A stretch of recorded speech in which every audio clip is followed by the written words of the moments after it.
Hi there, and welcome to the HT2 channel. Today we're going to talk about earthquakes and those specific to the Seattle area. So stay tuned because we're going to get into it real quick.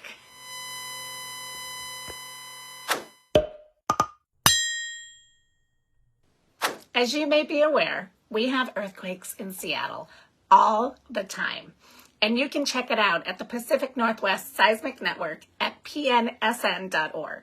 There you will find the earthquake activity over the past 2 weeks. As of 2/2/21, we had 136 earthquakes in the Pacific Northwest, with their size reaching up to a magnitude of 4.6, which is large enough to be felt. Most of the earthquakes that occur in our region are small in magnitude and we simply don't feel them. Yet they are happening all of the time. And occasionally, we get a big one.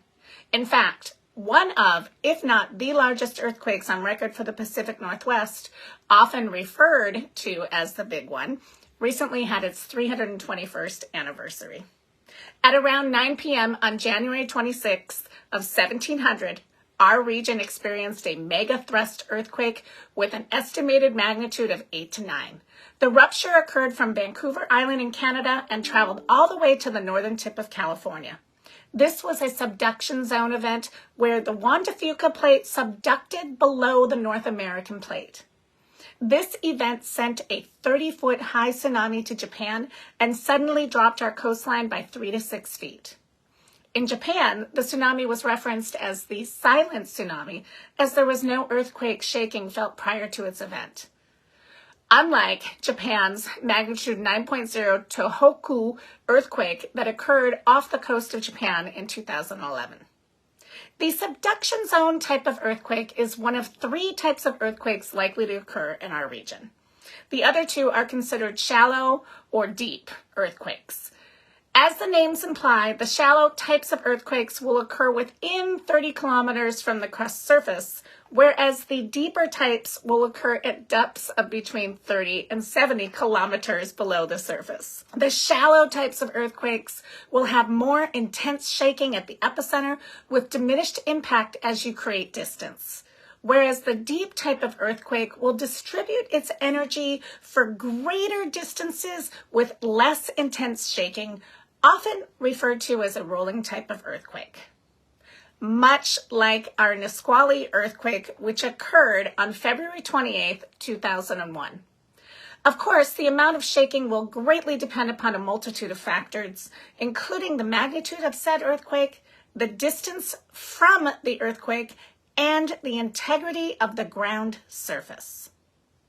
There is no exact science to the frequencies of earthquakes. However, scientists estimate that larger deep earthquakes, those greater than a magnitude of 6.0, occur about every 30 to 50 years. The estimated occurrence for a megathrust earthquake is a bit wider range of somewhere between 200 to 1,100 years, or an average of 500 years. Finally, the shallow types can average between 200 to 15,000 years. Although there is much talk about the big one, or a megathrust earthquake, the greater threat to the Seattle metropolitan area would be an earthquake on the Seattle Fault, as the fault is quite similar in type to the magnitude 6.3 earthquake that occurred in Christchurch, New Zealand in February of 2011. If we look at the effects from the Christchurch earthquake, we can learn very quickly what impacts would occur to Seattle given a similar event. The earthquake in Christchurch killed 185 people. 3,129 were seriously injured and 6,800 received minor injuries. 100,000 properties were damaged and 10,000 were demolished by the earthquake. Liquefaction destroyed roads and bridges, and water and sewer were not fully repaired until August of 2011. So what could you do for you, your family, and your business or employer? You should recognize the types of hazards that are likely to occur in the places you spend your time and prepare today for what could happen tomorrow. Just think how well an organization would do if they were the only one to have a generator when there was no electrical power. How about those buildings that stand undamaged because they were seismically retrofit? there is a lot that can be done beforehand to mitigate the short and long-term effects from an earthquake, both at home and at work. So join me in preparing today. Well, that brings us to the end. Remember to like, share, and subscribe. We would love to receive your feedback. So leave a note or question in the comments and we'll get back to you. See you next time.